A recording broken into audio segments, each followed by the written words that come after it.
Hey there, I'm Michelle and welcome to Your Zesty Life Matters, my brand new podcast where I'm bringing you things that matter, real life. The messy bits, the moments that change us, and how to find your zest again no matter what age you are, even though most of us here on my channel are over 50. Yes, we are. So when I launched this podcast, I wanted to do everything properly, script it and bring it to you in a concise format. But you know what? Even though it sort of worked in the first episode, I sort of felt that I would rather just be here talking heart to heart with you on the topic. Real life, real chatty, and just totally winging it. Okay, so you can see the title of today's podcast video. It's if you've gone off track, you can come back. Even if things have happened to you in life and you're presented with a situation that doesn't look like what you thought it was going to look like, isn't what you wanted by any means, you can still get back on track with who you are as a person and connect with what really matters to you and how you want to turn up in life. I really believe that. And that's what this episode is about, finding your way back when life throws you completely sideways. Yes,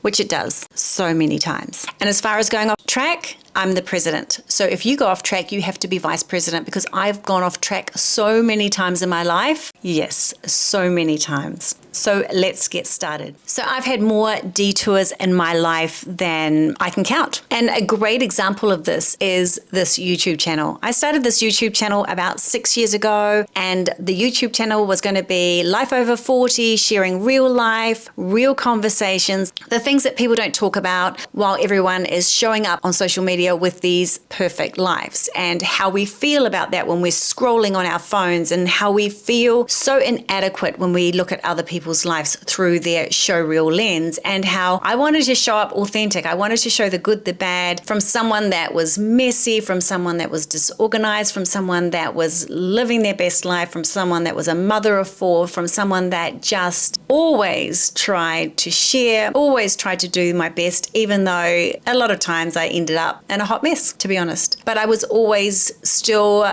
showing up again and again and again and again. And I wanted to share that. But life had different ideas. So I launched the channel with that in mind, showing people how to live a zesty life. But then life threw me within, I think it was 3 months, 2 to 3 months. Started the channel, and then life threw me some pretty full-on challenges, which hopefully I've come to the end of this whole cluster of them. But it started with my husband had a quadruple bypass that was completely out of the blue and threw our family. Yes, it just came out of the blue, and it was so scary. At the time, I had 4 children under the age of 15.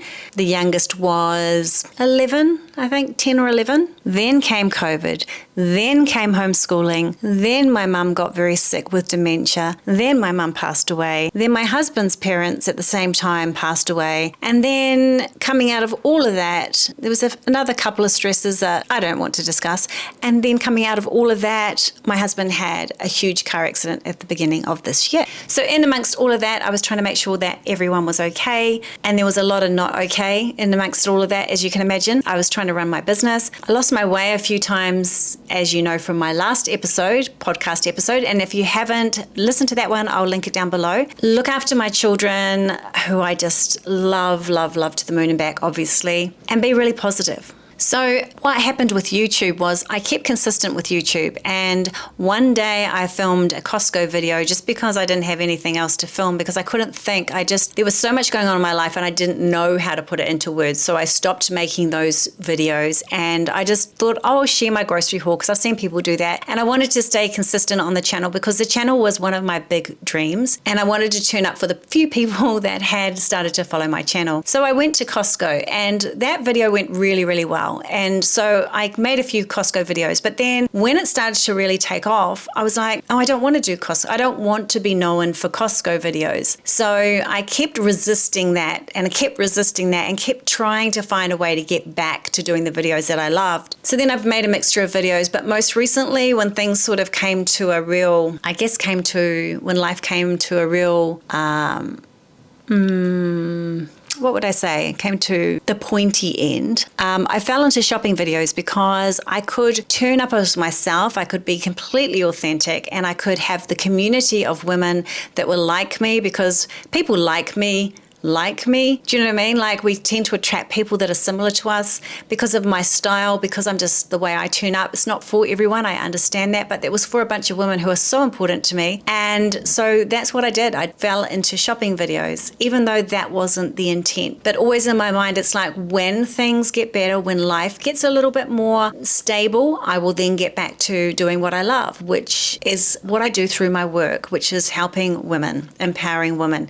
And I feel like, even though I haven't directly been doing videos like this, I feel like at least when I'm shopping, I just like to share myself in my videos. And I love making those videos so much. So I will continue to be making those videos, because for me, they're just like time out. There's so much fun. I feel like I'm shopping with friends. And anyway, so that's what the shopping videos are about. And after a while, I realized it wasn't about shopping videos. It was about community, connection, and a bunch of women that had become so important to me. So anyway, but it was completely off track to what my first intention was. Absolutely.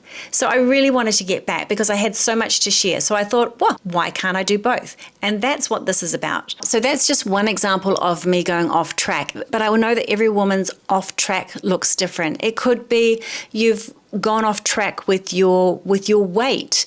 You've gone off track with motherhood. Like, you're so busy, you're just struggling, you're just feeling a mess all the time, and you really just love your kids so much, but you're just not enjoying the moment. And that's the women actually I help in my business, actually. So I'm with those women every day. So that's why I talk about it a lot. But also it could be that you're in a career, or you're in something that pays the bills, but it's not really your passion. And you really have something that you're passionate about that you would love to be doing every day for your work rather than what you do. It could be being off track in your relationship. So many of us can be off track in our relationships. Either that things aren't the same anymore, or you need to work on your relationship, or you've grown apart, or so many different things can happen within relationships as well. And then also maybe just your other relationships with female friends or family, or what else is there? Work relationships. So maybe relationships are off track as well. There are so many things in our life that can be off track. I was just giving you an example of one from my life, but for your life, it could be something so different. And whatever it looks like, you're not broken, you're just human. And together we can help each other get back on track, heading towards something that more fills us up and is more aligned with what we wanted from our life as a big picture. So let's talk about, there's no point being here and talking about what the problem is without talking about what the solution is. So is there a big comeback? What could be a big comeback when you are off track? How do you make your way back? Now, it is something that I have mastered because I'm so good at going off track, and it is something that I've taught other women. So let me share with you the way that I get myself back on track when I'm heading off happily in the wrong direction. Firstly, you have to start really small. Like, if you throw anything huge and like a massive change into your life, it's just not going to happen because you're just not there yet. So you need to sort of set an intention that's really small, something that you know that you can achieve, that is going towards, not even going towards what you want, because maybe you don't actually know what that track or remember what that track looks like anymore, but maybe it's just away from what you have right now. So something really small, something really intentional, but something that reminds you that you're on the way to change, that you're making the change, that you've made the decision to change, that you're not happy where you are, and that, well, not that you're not happy, but you're not happy with the whole picture, and that you're committed to make the change. Now, it could be as simple, and I know this is going to sound ridiculous, but it could be as simple as lighting a candle. It could be as simple as walking the dog for the second time for the day.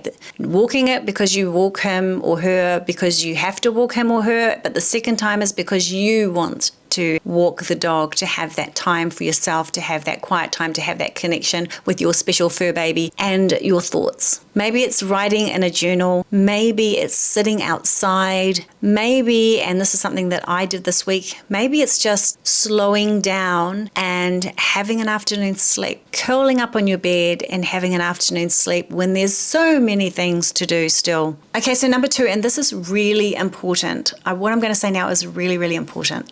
Okay, so the next one is choose curiosity, not guilt.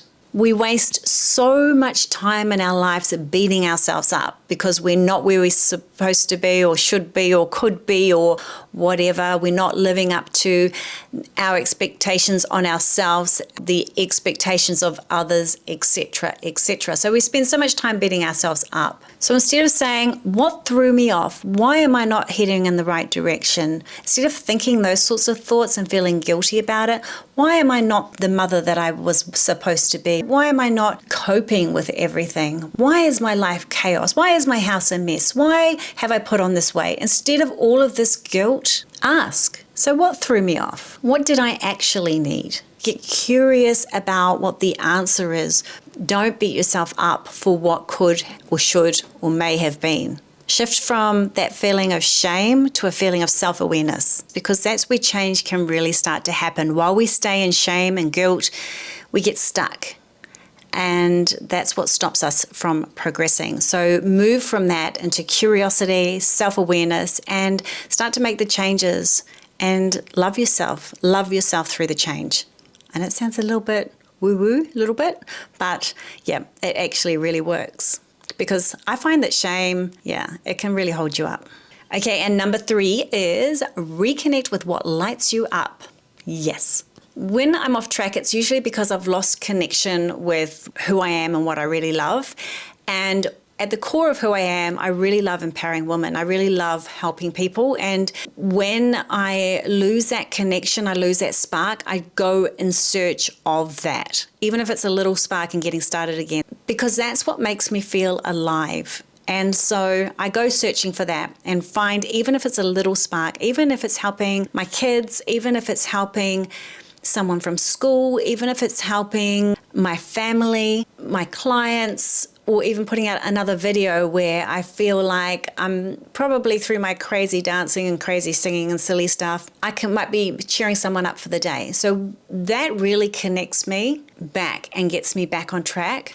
Definitely my fuel. So find your fuel, find what lights you up and go towards it, even if it's just a little spark. What would be an example if it wasn't my example? Yes, I was thinking of an example being my client who exercise lights her up and gives her all the spark she needs. But because she has a young family and because she has a business, exercise is the first to go in the chaos of life. But for her to get back on track, even just going and doing exercise a couple of times a week is enough spark to just get her focused back in the direction that she wants to be going with her life. And then when she finds that spark and she lights up again, so many other things in her life come right. So that's really exciting. So that's another example of reconnecting with what lights you up. And just one more thing about that is don't let regret hold you back. Let go of any regrets that you have. Don't let regret hold you back. No. Because I always say there's only one thing worse than not having done it already is not doing it for one more day.